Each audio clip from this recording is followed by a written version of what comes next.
The fretboard looks like 6 strings of endless dots, but here's the truth.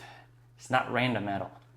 The guitar is built on a repeating system of just 12 notes, and once you see how they connect, you'll never feel lost again. In this lesson, I'm going to show you how the fretboard actually works, how octaves repeat across string sets, and how to start training your ear and your fingers to find every note in every key. This is the first step toward real fretboard fluency. As I mentioned, Western music only has 12 unique notes, A through G, plus the sharps and flats in between. After 12th frets, those notes repeat 1 octave higher. For example, here is an open E string. Now here's the same E on the 12th fret, which is the double dotted fret. Is the same note, just higher in pitch. The entire fretboard is just these 12 notes repeating again and then again. Once you understand that, you stop seeing random dots and start seeing it as a map. Now each string works the same way. To give you another example, if I have the open A string, you could reach up to the 12th fret, the double dotted fret. That's the same note, just a higher in pitch. Same for D, open D, 12th fret D, open G, and 12th fret G, open B, 12th fret B, and open E, 12th fret E. Now let me address the octaves and the string relationships. Let's start with the low E string as an anchor. If I play C at the 8th fret of E string,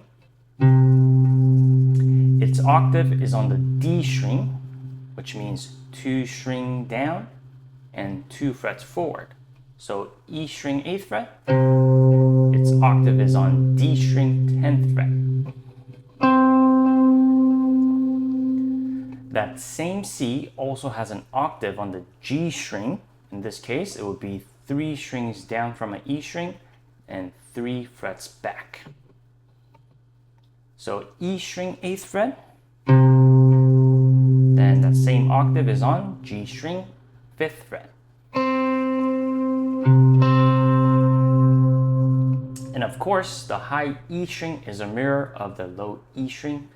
Whatever you play on the low E, you'll find the same exact fret of the high E.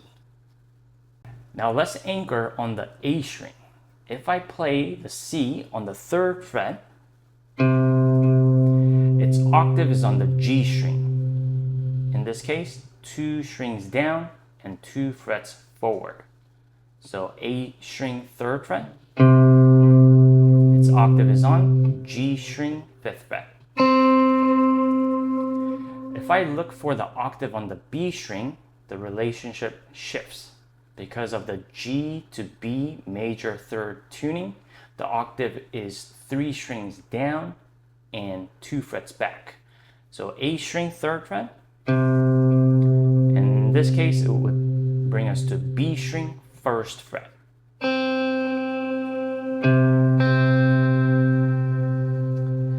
Anytime the B string is involved, you've got to remember the adjustment.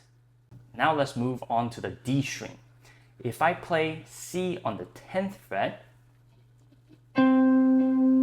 its octave is on the B string. Because of the G to B string tuning, the relationship is 2 strings down and 3 frets forward. So D string 10th fret, its octave is B string 13th fret. Again, notice how the B string breaks the normal 4th interval pattern. Anytime your octave involves a B string, remember the adjustment. Finally, let's anchor on the G string. If I play C on the 5th fret, its octave is on the high E string. In this case, 2 string down and 3 frets forward. So G string 5th fret, its octave is on high E string 8th fret. And if I look backward, the lower octave of that same G string note can be found on the low E string. 3 strings down and 3 frets forward. So G string 5th fret, and then low E string 8th fret. This is where the fretboard symmetry really starts to click.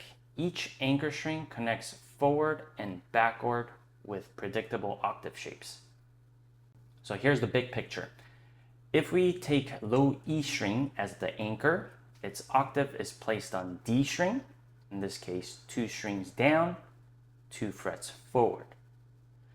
And that same octave you could find on 3 string down and 3 frets backward. That will take us to that G string. Then the high E string is always the mirror of the low E string. So whatever you do on the low E, you could do the same on the high E string. If we have A string as the anchor, its octave is on 2 string down, 2 frets forward. That takes us to G string. The same octave is placed on 3 strings down and 2 frets backward. That would be on the B string in this case. If we have the D string as the anchor, its octave is placed on B string, 2 strings down, and 3 frets forward. And lastly, if we have the G string as the anchor, its octave is on the high E string, 2 strings down, 3 frets forward. And don't forget, anything you do on high E string is you could do on the low E string. There's probably a lot to take in, so don't feel overwhelmed. We'll take one chunks at a time moving forward into the lesson. And these are your pillars. Fixed points across the neck you can always rely on. Once you know where your pillars are, you can build roads in between them.